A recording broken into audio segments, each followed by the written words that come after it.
Dando seguimento à nossa aula de livros proféticos, agora nós estaremos estudando o livro do profeta Ezequiel. Então, quando nós olhamos para o livro do profeta Ezequiel, vamos ver que esse livro foi escrito pelo próprio profeta, ainda estando na Babilônia, por volta de 570 a.C. A palavra-chave que nós vemos nesse livro é: sabereis que eu sou o Senhor.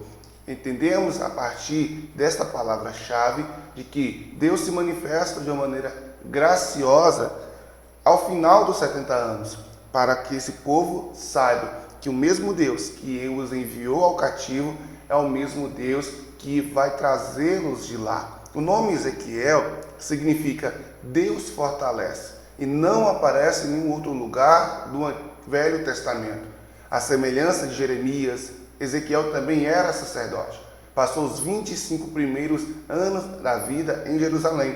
Estava se preparando para o trabalho sacerdotal do templo quando foi levado prisioneiro à Babilônia em 597 a.C. Percebemos que o seu histórico de vida nesses 25 primeiros anos era de preparo, era para que ele pudesse exercer o sacerdócio típico naquele momento em sua terra em Jerusalém. Mas agora ele escreve o seu livro estando exilado no cativeiro da Babilônia.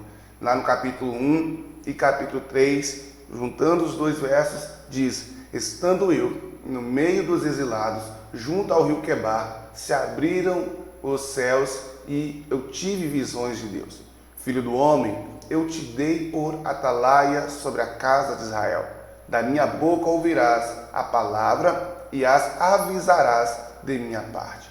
Então, se nós pudéssemos fazer uma metáfora sobre o papel de Ezequiel no momento desse, seria o papel daquele que avisa. Atalaia é aquela pessoa que foram colocadas por guarda sobre um local para avisar acerca dos perigos. Por isso, utilizando de parábolas, sinais e símbolos, Ezequiel anuncia a palavra profética do Senhor aos exilados lá na Babilônia, mostrando que o julgamento atual de Deus sobre os seus será seguido de um futuro promissor. Embora no presente sejam como ossos secos, os judeus hão de receber vida da parte do Senhor e o seu futuro será glorioso.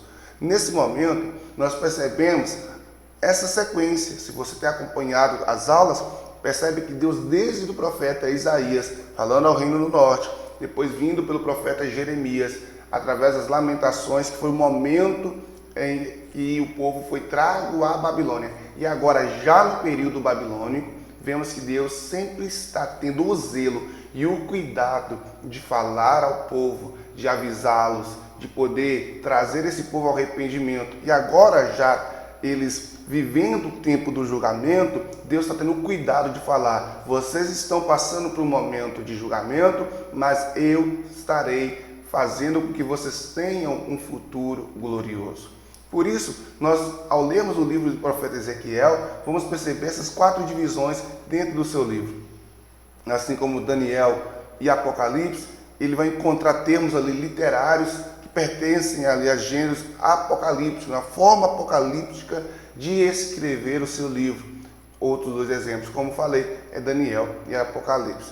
Por exemplo, no capítulo 1 ao 3, nós temos Deus chamando a Ezequiel. No capítulo 4 ao 24, ele vai estar falando do julgamento de Judá, a sentença que se seguiu após o domínio babilônico, aquele processo onde a Babilônia veio e tomou Judá para ser levado ao exílio. Depois teremos no capítulo 25 ao 32 o momento onde ele se dirige para falar acerca do julgamento dos gentios, nações que outrora havia perseguido Israel, outrora havia prejudicado, outrora havia de alguma forma escarnecido do Senhor. E depois, do capítulo 33 ao capítulo 48 do livro, nós veremos palavras voltadas à restauração do povo de Israel. Como eu disse, prestar atenção na divisão do livro e o que o autor está dizendo em cada etapa do seu livro é importante para uma boa interpretação ao preparar um sermão, uma exegese, algo do tipo. Então, estar atento a esses capítulos, essas divisões é importante. Por isso, dentro do contexto histórico, nós teremos nos primeiros anos do exílio babilônico, isto é, de 593 a 571, um Nabucodonosor levando os cativos judeus para Jerusalém, né, onde nós já vimos isso no livro de Crônicas. Primeiro, em 605, ele leva os jovens, os judeus escolhidos. Depois, 597, ele também leva cerca de 10 mil cativos, na qual Ezequiel estava entre eles. E 586, as forças de Nabucodonosor, então, destrói totalmente a cidade e o templo. E por isso que dentro desse contexto histórico, agora, Ezequiel está escrevendo o seu livro. O ministério profético de Ezequiel ocorreu durante a hora mais tenebrosa da história do povo de Judá, né, em relação ao Antigo Testamento, os 7 anos que precederam a destruição.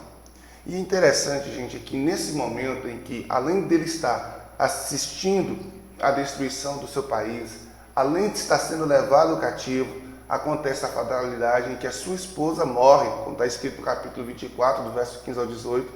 E aí nós teremos 15 anos que seguem essa levada, onde ele foi levado cativo, onde provavelmente ele completou a escrita desse livro em 570. Ele narra esse momento, é nesse momento difícil, nesse momento tribuloso, nesse momento avassalador, onde Ezequiel está escrevendo o seu livro, tendo a possibilidade de encerramento em 570 a.C.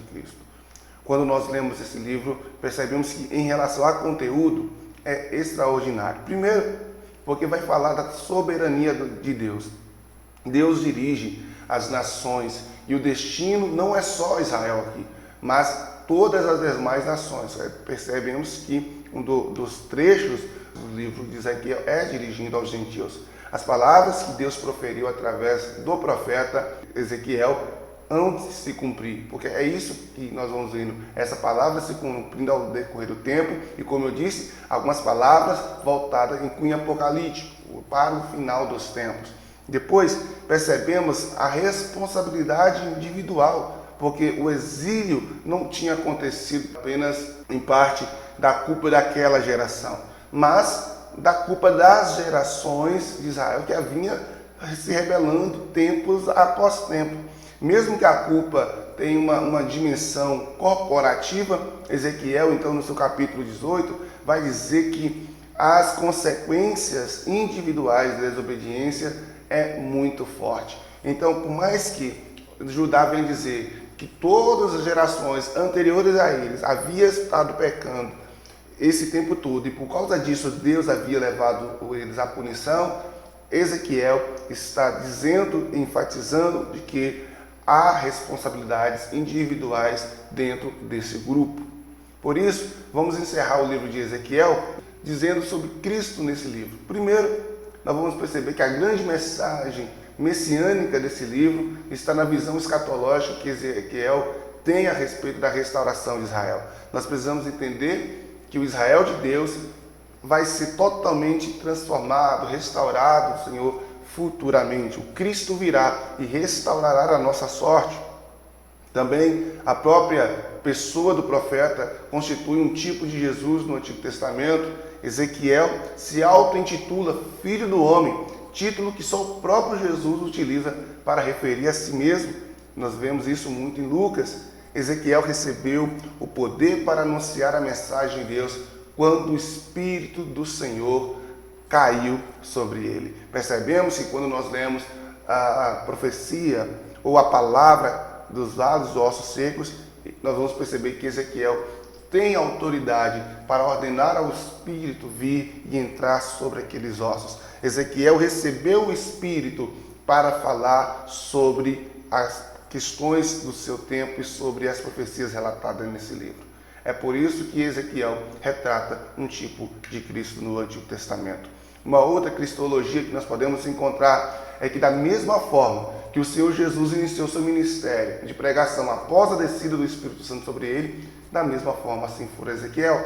No capítulo 37, vemos uma passagem messiânica, pois foi o Senhor Jesus quem veio trazer vida aos que estavam mortos em seus delitos e pecados, como está lá em Efésios 2, da mesma forma que o Espírito trouxe vida aos vales de ossos secos.